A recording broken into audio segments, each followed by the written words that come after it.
제가 영상을 월요일 한 번, 목요일 한 번 올립니다.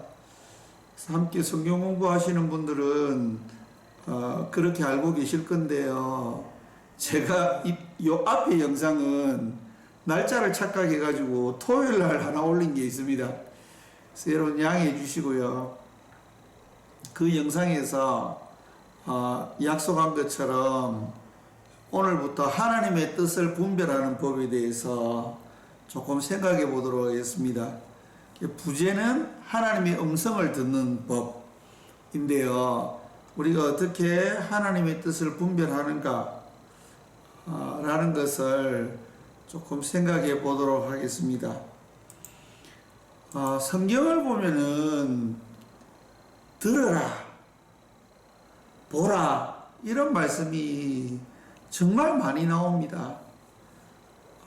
그래서 하나님께서 우리에게 말씀하시는 그 말씀을 들어야 하고 또 하나님께서 우리에게 보여주시는 것을 우리가 보아야 합니다. 그래서 이 듣고 보는 것은 이해하는 것과 관계가 있거든요.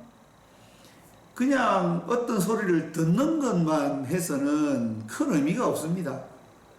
그리고 어떤 것도 그냥 멍청하게 보기만 해가지고는 큰 의미가 없거든요.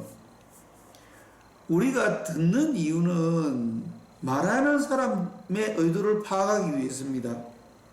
그리고 우리가 뭔가를 보았을 때 우리가 느낄 수 있죠. 저것이 무엇인가 판단할 수 있습니다. 그래서 이 듣고 보는 것은 우리의 생각, 우리의 판단과 매우 밀접한 관계가 있습니다. 요한계시록을 보면은 7교회가 나오지 않습니까? 그 7교회의 환상의 마지막에 꼭 귀 있는 자는 성령이 교회에게 하시는 말씀을 들을지어다. 이 말씀이 있습니다. 예외 없이 이 말씀이 있거든요. 하나님께서 말씀하시니까 들으라고 하시는 거지 않습니까? 또 다른 성경에 보면은 들을 귀 있는 자는 들으라 이렇게 기록되어 있죠.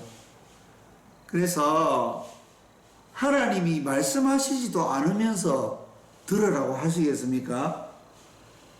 하나님이 말씀하시기 때문에 들으라고 하는 거지 않습니까? 근데 여러분 어떻습니까? 하나님 말씀이 들립니까? 안 들리죠. 자꾸 들린다고 하면 곤란합니다, 여러분. 하나님께서 여호수아에게 하나님을 믿을 때 좌로도 치우치지 말고 우로도 치우치지 마라 그렇게 이야기했습니다. 우로 치우친다는 것은 율법주의자들, 좌측으로 치우친다는 것은 신비주의자들, 둘 다 문제인 거죠. 율법주의도 문제고 신비주의도 문제입니다. 이 신비주의자들은 자꾸 이상하게 뭐를 들었다고 이야기하고 자꾸 이상한 거를 보았다고 이야기하는데 안 맞을 경우가 너무 많습니다. 어떨 때는 어쩌다가 맞출 수도 있어요. 근데 또 어떨 때는 뭔가 보았다고 이야기하고 들었다고 이야기하는 것이 맞지 않습니다. 그러면 하나님의 말씀이 어떨 때는 맞았다가 어떨 때는 틀렸다가 그렇게 합니까? 하나님의 말씀은 진리입니다. 100% 맞아야 되는 거죠. 소 뒷걸음치다가 찌잡는 듯이 그렇게 말씀을 받아서는 안 되거든요. 우리가 신앙생활 할 때에 신비주의 곤란합니다. 신비주의적으로 하나님을 믿으면 이상한 쪽으로 가게 되어 있습니다. 그래서 우리가 성경에 근거해서 진리에 근거해서 어떻게 하나님의 성경을 통해서 우리에게 하시는 말씀을 들을 것인지에 대해서 조금 생각해 볼 건데요. 왜 하나님의 말씀이 들리지 않는가? 당연히 하나님의 말씀이 안 들리는 것이 당연한 겁니다, 여러분. 왜냐? 시체이기 때문에 안 들리는 겁니다. 죽은 자는 말이 없다. 죽은 자는 들을 수가 없습니다. 죽은 자는 볼 수가 없습니다. 인간은 하나님 앞에 범죄함으로 죽었습니다. 이 증거가 뭐냐면요. 사람은 다 한 번 죽지 않습니까? 그것이 인간 안에 참 생명이 없다는 것을 이야기해 줍니다.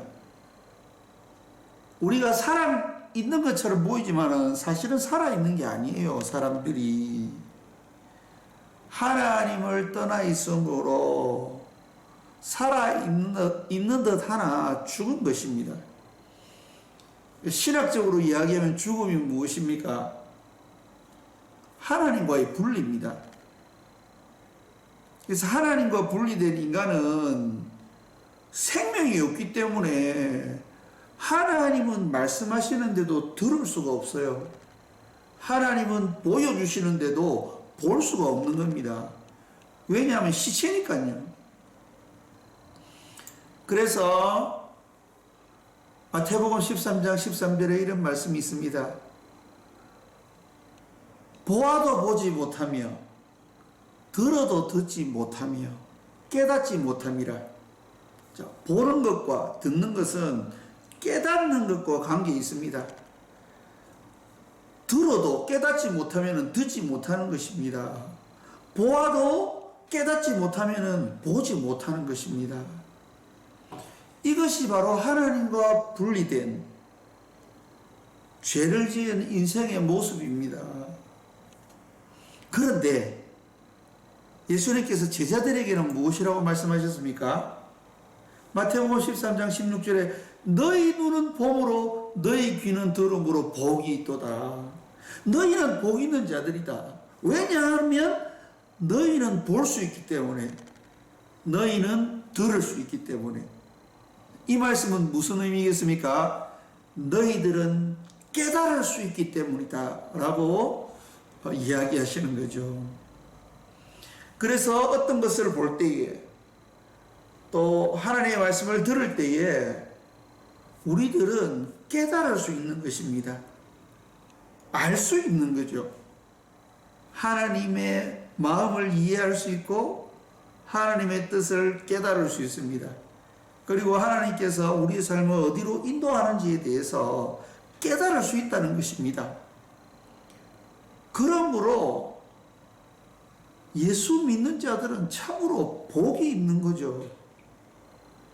복된 자들인 것입니다. 예수 믿으면 하나님께서 우리에게 생명을 주십니다. 이게 요한복음에서 계속 이야기하는 것이거든요. 이게 마태, 마가, 누가복음에서 이야기하는 천국입니다. 하나님의 통치 안에 거하는 거죠. 하나님의 통치 안에 있다는 것은 이미 천국에 있다는 것입니다. 물론 저희들이 죽고 나서 영원한 하늘나라에 갈 거지만은, 그러나 우리가 예수 그리스도를 내 마음속에 영접했다는 것은 내가 이미 하나님의 통치 안에 있다는 것을 의미하는 거죠. 그것을 요한복음은 생명을 주셨다는 것이라고 이야기하고 있습니다. 영원한 생명을 너희에게 주셨다. 이 영원한 생명은 죽음과 반대되는 개념입니다. 신학적으로 죽음은 하나님과 분리된 것이고요. 그 하나님과 분리됨으로 말미암아 우리에게 사망이 오고 우리가 한번 죽게 되고 또 둘째 죽음인 지옥에 떨어지는 거죠. 지옥이 어떤 곳입니까? 하나님의 은혜가 없는 곳이 지옥입니다. 그래서 영원히 고통받게 되죠. 왜냐하면 그곳에 하나님이 계시지 않고 하나님이 주시는 것은 아무것도 없기 때문에 지옥은 고통스러운 곳인 것입니다. 그래서 죽음과 반대되는 개념으로서 이 영원한 생명은 하나님과의 연합인 것입니다. 그렇기 때문에 거듭난 사람은 하나님의 말씀을 들을 수 있고 하나님이 보여주셔서 우리로 하여금 깨닫게 하시는 그것을 우리가 보게 된다는 거죠. 즉 하나님의 말씀을 듣고 어떤 상황을 볼 때에 우리가 깨달을 수 있다는 것입니다. 하나님이 무엇을 원하시는지 깨달을 수 있다는 것이죠. 그래서 우리가 선택해야 될 일들이 많지 않습니까? 때로는 직장을 그만둘 것인가, 직장을 계속 다닐 것인가, 또 우리가 어떠한 직장에 갈 것인가, 어떠한 일을 할 것인가, 여러 가지 결정해야 될 문제들이 많이 있습니다. 세상 사람들은 자기들 마음대로 결정하면 됩니다. 그런데 그리스도인들은 하나님의 말씀을 따라 하나님의 뜻을 따라 결정해야 되지 않습니까? 그러면은 하나님 말씀을 듣고 하나님께서 보여주시는 것을 보아야 된다는 것이죠. 그런데 우리가 창세기 6장의 말씀처럼 범죄함으로 말미암아 육체가 되었다라고 성경에서 이야기하고 있습니다. 범죄하기 전에는 하나님 말씀이 진짜 들려왔어요.